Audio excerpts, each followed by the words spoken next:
You don't have to tell anyone who travels this road that the drawbridge on Kent Island can become a major bottleneck, especially in the summer when traffic is heavy to the shore and when there are lots of boats in the water. State highway officials have been trying for years to get the Coast Guard to limit the bridge openings because traffic can be tied up for hours after the bridge has been raised for just one boat. The Coast Guard, which controls the bridge, has refused. There was another high-level meeting today between highway officials, the Coast Guard, and local officials. And the purpose of the meeting was, of course, to seek public support, elected official support, for the agency's efforts to get the Coast Guard to relax or make more restrictive the bridge openings at the Kent Narrows Bridge. Caldrider said the next step would be a meeting with Governor Hughes sometime next week. Lou Davis, News Scene 2, Kent Island. The headlines say Maryland's unemployment rate dropped to 7.7% in November of 1982, down from October's figure of 8%. State officials say the figures are promising, but Keith Brooks, co-chairman of the United Committee of Unemployed People, says his group just doesn't believe the figures. Brooks has been out of work for 13 months now, laid off by Bethlehem Steel. He collected his last unemployment check on December 27th. Now, he says, because his benefits are cut off, he is no longer on Maryland's unemployment list. On paper, he isn't out of work anymore. That technicality, says Brooks, exposes a flaw in the unemployment numbers. It was about in November, December, and January of last year that the major layoffs hit the basic industries in Maryland. Sparrows Point Steel Mill, the shipyards, GM, all the basic industries. It was around this time last year. What that meant was, at one time, a large number of people going on to their benefits. In Maryland, at best, you have 49 weeks. If you follow that 49 weeks, what that means is that around a year later, all those folks go off of their benefits. Brooks says his group is teaming up with several allies in Annapolis to fine-tune an unemployed citizens bill. They've already collected close to 10,000 petitions backing that measure. It's expected to be introduced in the next few months.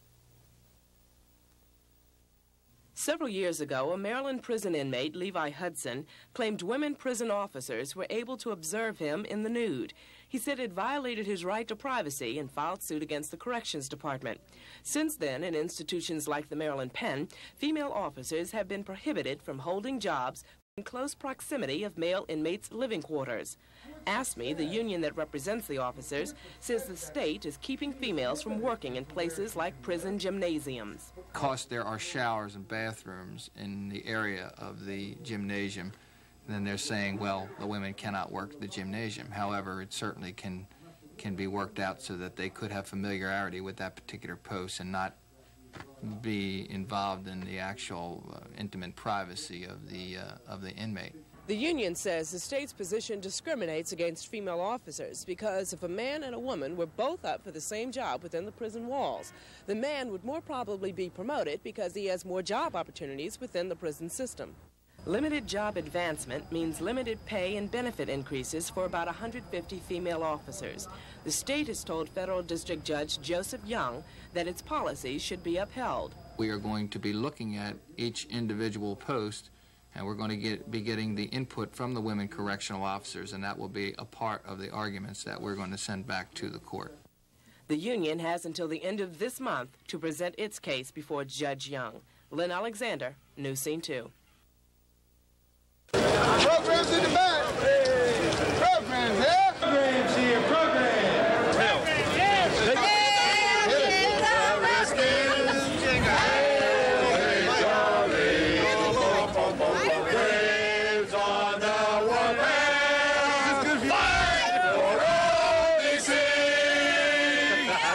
You got us, buddy. Appreciate it. We're number one here.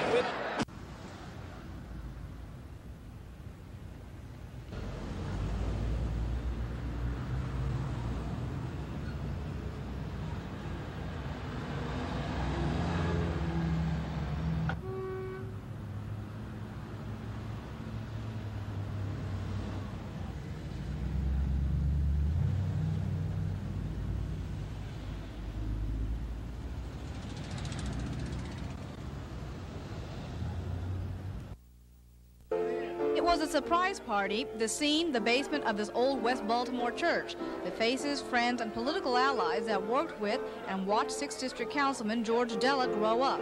It wasn't fancy, but it was from the heart. Ladies that called the 6th District their home prepared an old-fashioned Sunday supper for one of their favorite sons.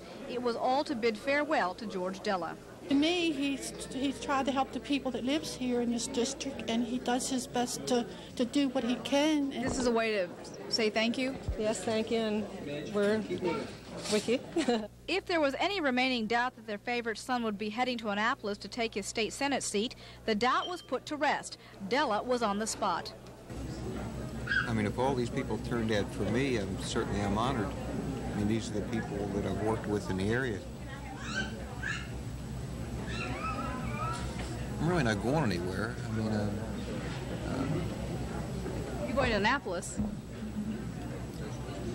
Just to serve the people in a different capacity.